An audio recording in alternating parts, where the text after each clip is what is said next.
اعوذ باللہ من الشیطان الرجیم، بسم اللہ الرحمن الرحیم۔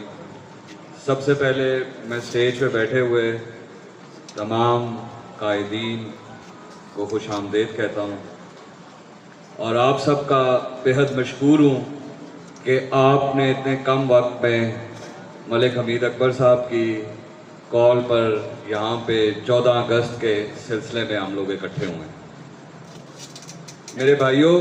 یہ 14 اگست کا دن ہمیں ایسے نہیں مل گیا، اس کا خواب علامہ اقبال نے دیکھا اور قائد اعظم نے اس کی تکمیل کی۔ آج کا 14 اگست، خصوصاً اس سال کا 14 اگست اس لیے بھی اہم ہے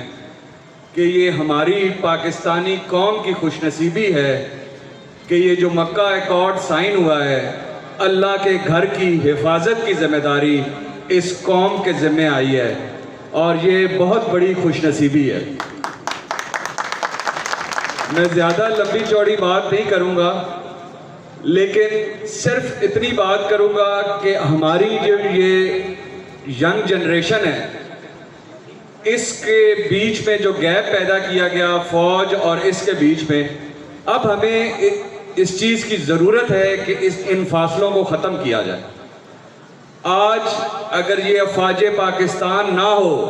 تو آپ اور میں ہم اپنے گھروں میں آرام کی نیند نہیں سو سکتے۔ آج سے 3 سال پہلے یا 3.5 سال پہلے جو حکومت تھی، جو اس کا سربراہ تھا، وہ کہتے ہیں نا، شیروں کا سربراہ اگر شیر ہوگا تو وہ شیروں کی طرح لڑے گا، اور اگر شیروں کا سربراہ گیدڑ ہوگا تو وہ ویسے لڑے گا جیسے اس سے پہلے حکمران کرتے رہے۔ اس سے پہلے بھی انڈیا نے کوشش کی پاکستان پہ حملہ کرنے کی، اور اس وقت کے لیڈران نے کہا کہ ہم جنگ نہیں کر سکتے، ہمارے پاس ٹینکوں کا پیٹرول تک نہیں ہے، ڈیزل نہیں ہے۔ اس دفعہ جب انڈیا نے جرأت کی تو آگے سے اس شیر دل بیٹے نے، اس فیلڈ مارشل نے ایسا کرارا جواب دیا کہ انڈیا کے چانوں چانے چت ہو گئے۔ اور میرے بھائیوں، میں قربان جاؤں اس فیلڈ مارشل پہ جس نے یہ کہا کہ اگر پاکستان کو میلی آنکھ سے دیکھا جائے گا اور دنیا انڈیا کے ساتھ کھڑی ہوگی تو پھر یہ آدھی دنیا بھی نہیں بچے گی۔ اور میرے بھائیوں، آج آپ کے ملک کی، آپ کے فیلڈ مارشل کی، آپ کے پرائم منسٹر کی عزت اور وقار جو پوری دنیا میں ہے، اس کا کوئی ثانی نہیں۔ ہم سب کا ایک کام بنتا ہے 14 اگست پہ کہ ہم اس ملک کے ساتھ یکجہتی، وفاداری اور اپنی افواج کے ساتھ شانہ بشانہ کھڑے ہوں اور ان کا حوصلہ بلند کریں۔ یہ ہماری ذمہ داری بنتی ہے ایز اے پاکستانی۔ یہ ہم پہ فرض ہے کہ ہم اپنی آنے والی نسلوں کو اپنے آباء و اجداد کی قربانیوں، اس افواج پاکستان کی قربانیوں کے بارے میں بتائیں، اور ان کو یہ بتائیں کہ آپ جس قوم سے ہیں اس قوم کا سربراہ ایک شیر دل فیلڈ مارشل ہے، اور اس ملک کو جو لیڈ کر رہا ہے پرائم منسٹر، وہ بھی ایک شیر دل انسان ہے۔ کہاں ہم 1 ارب ڈالر کے لیے لوگوں کے آگے، دوسرے ملکوں کے آگے منتیں کرتے تھے،